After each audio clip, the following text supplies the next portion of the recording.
Puji Tuhan, selamat pagi, selamat berjumpa kembali pagi hari ini.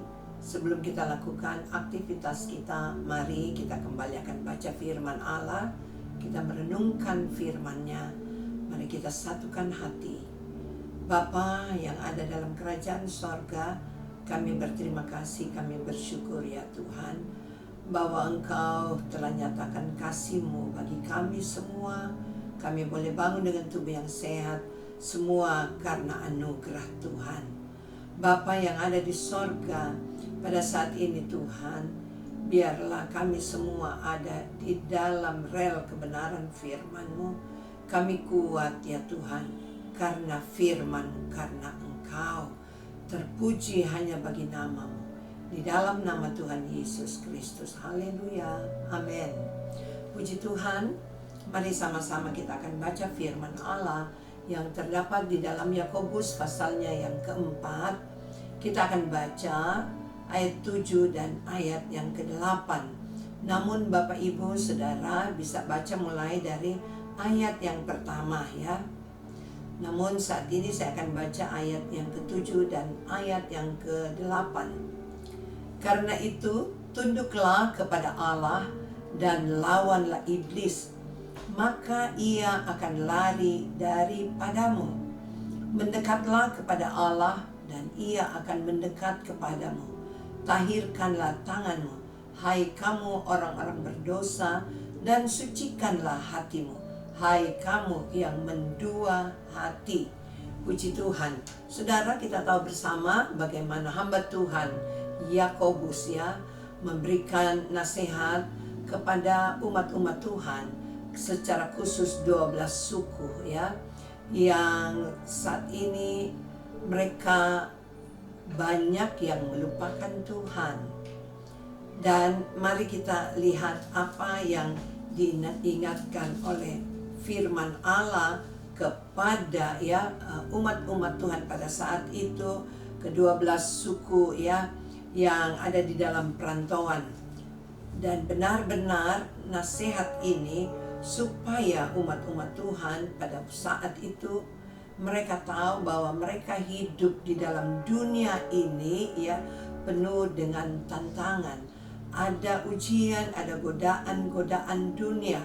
Sebab itu kalau Yakobus mengingatkan ya, hamba Tuhan Yakobus ini mengingatkan, karena itu tunduklah kepada Allah dan lawanlah iblis, maka ia akan lari daripadamu.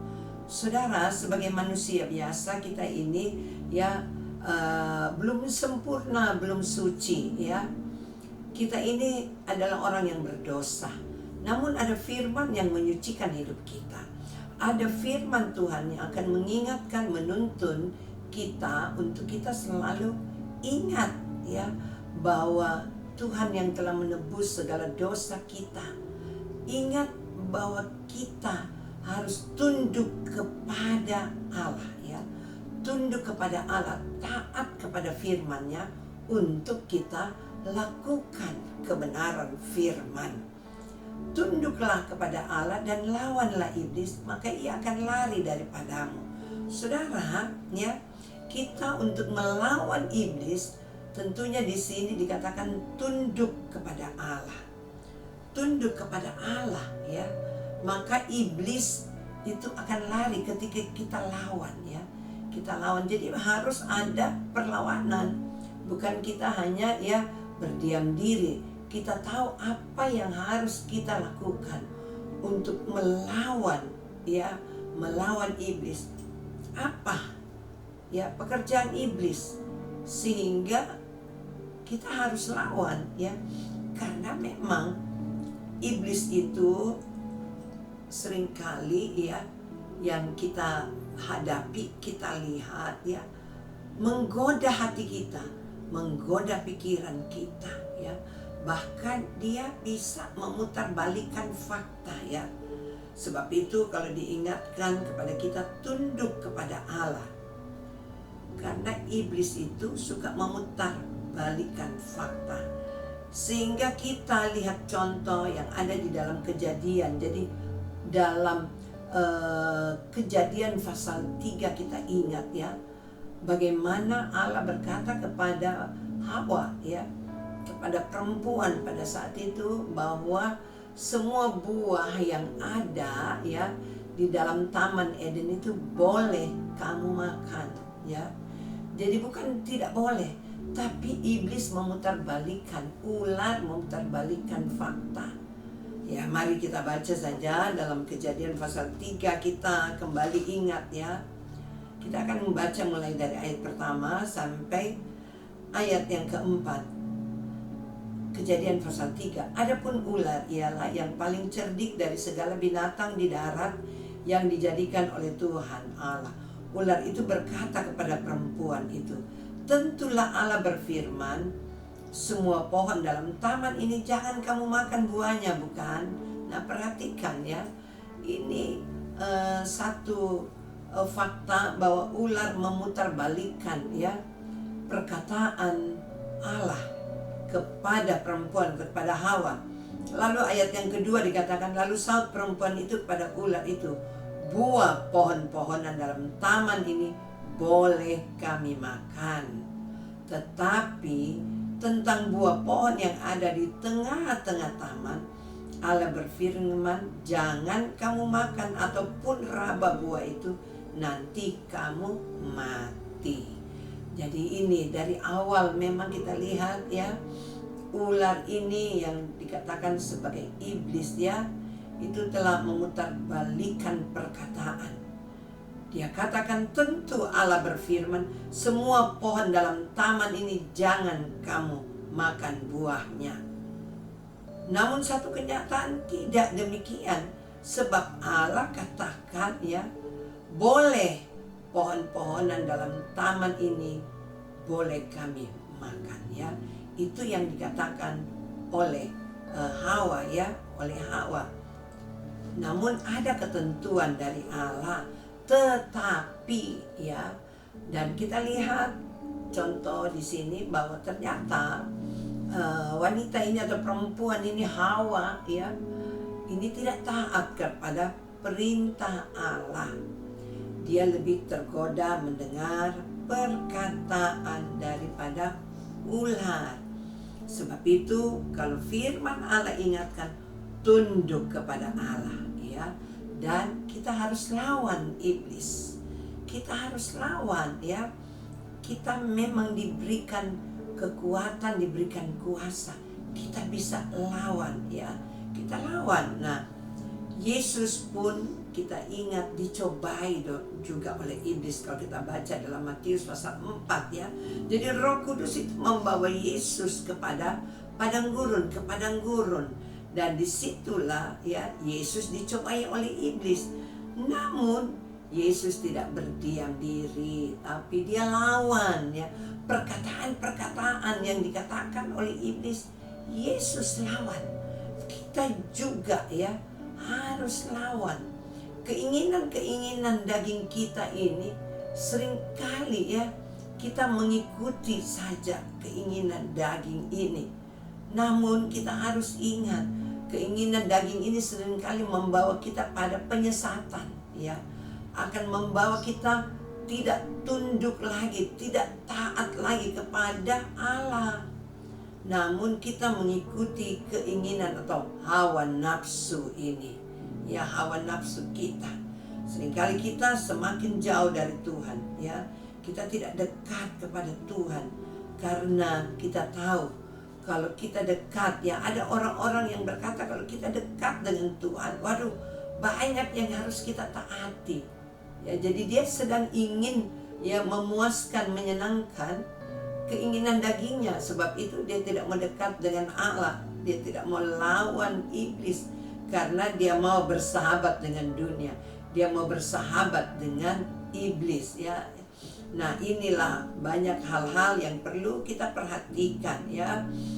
Ada lagi contoh-contoh, ya, kalau kita baca di dalam Kisah pasal 5, banyak contoh-contoh, ya. Di situ tentang Ananias dan Safira, ya. Mereka punya, ya, mereka yang punya kebun itu, ya, tapi karena pikirannya sudah dirasuk, ya, mereka punya hak mau jual, ya, itu hak mereka. tapi jangan mereka berdusta, jangan mereka berbohong. Sebab itu ya Petrus berkata kepada Ananias, mengapa hatimu dikuasai iblis? Ya, mengapa? Jadi sudah ada niat sebelum dia jual ya kebunnya itu, dia sudah punya niat. Dia sudah punya niat berbohong. Sebab itu Petrus berkata, Ananias, mengapa hatimu dikuasai oleh iblis? Mengapa engkau mendustai Roh Kudus? Ya. Nah, ini merupakan contoh-contoh, karena inilah kehidupan kita sehari-hari ya. Kehidupan kita sehari-hari, bahwa seringkali kita memang berbohong, seringkali memang kita berdusta ya. Kita ikuti keinginan daging ini. Namun firman Allah ingatkan ya, lawanlah iblis, maka ia akan lari daripadamu. Mari kita baca di dalam ya Efesus pasalnya yang ke-6. Kita akan lihat bagaimana cara kita untuk lawan iblis ya. Sebagai manusia kita tidak punya kemampuan, tapi Tuhan memberikan kemampuan kita. Itulah Roh Kudus ya. Dia memberikan kita Roh Kudus. Dia memberikan kita perlengkapan rohani. Di dalam Efesus pasal 6 ya. Mari, ada cara untuk kita melawan. Mari kita perhatikan baik-baik supaya ya kita memiliki kemampuan lawan iblis dan kita menang. Mulai dari ayat yang ke-10 dari Efesus pasal 6. Akhirnya hendaklah kamu kuat di dalam Tuhan, di dalam kekuatan kuasanya. Kenakanlah seluruh perlengkapan senjata Allah, supaya kamu dapat bertahan melawan tipu muslihat iblis. Perhatikan baik-baik ya. Hendaklah kita semua kuat di dalam Tuhan, di dalam kekuatan kuasanya. Jadi ada kuasa Tuhan yang diberikan kepada kita. Dengan apa? Kenakanlah seluruh perlengkapan senjata Allah, supaya kamu dapat bertahan melawan tipu muslihat iblis. Karena perjuangan kita bukan melawan darah dan daging, tetapi melawan pemerintah-pemerintah, melawan penguasa-penguasa.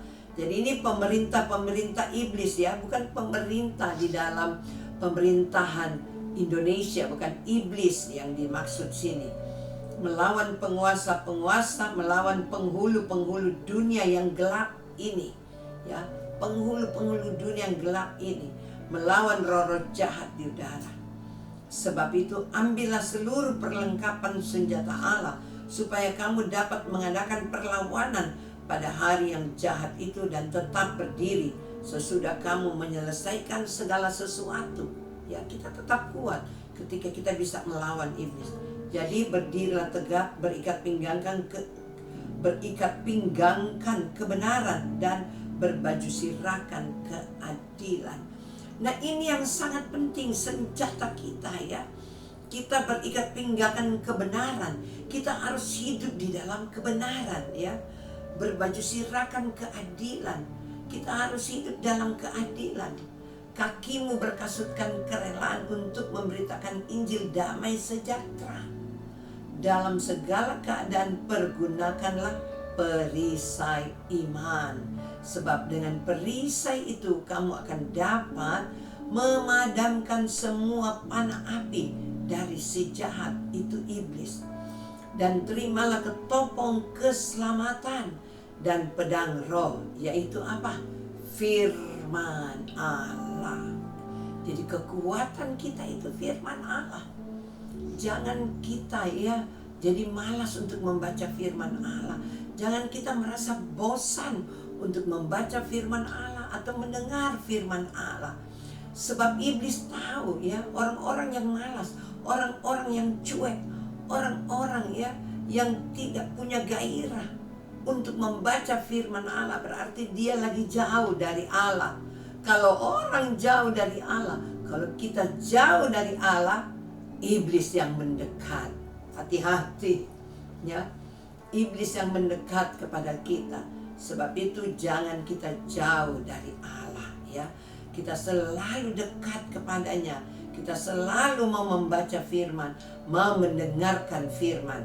Ayat 18, dalam segala doa dan permohonan, berdoalah setiap waktu di dalam roh, dan berjaga-jaga di dalam doamu itu dengan permohonan yang tak putus-putusnya untuk segala orang kudus. Ya, mari jangan kita bosan-bosan membaca firman, berdoa. Ya, jangan kita bosan untuk berdoa. Puji Tuhan. Kiranya Tuhan selalu mengingatkan kita, Allah Roh Kudus mengingatkan kepada kita semua. Tuhan memberkati kita, Tuhan memberikan kemampuan, Tuhan memberikan kekuatan kepada kita semua.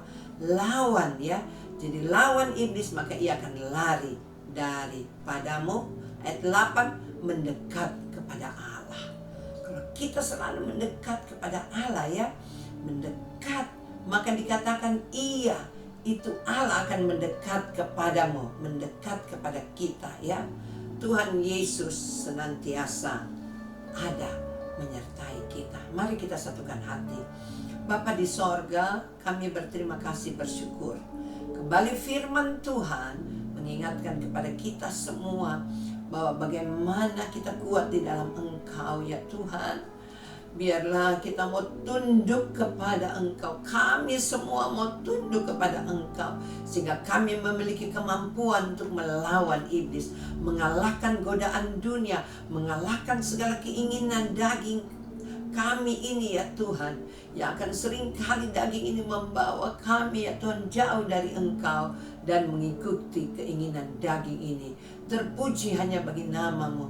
Allah Roh Kudus menguatkan kami semua. Allah Roh Kudus memberikan kemampuan, kekuatan kepada kami semua. Terima kasih Tuhan, kami percaya Engkau yang memberikan kami kuat baru. Engkau yang sudah memberkati rumah tangga kami. Engkau juga yang sudah memberikan ya Tuhan kekuatan, berkat-berkat-Mu. Di dalam nama Tuhan Yesus Kristus. Haleluya. Amin. Puji Tuhan, Tuhan Yesus memberkati. Haleluya.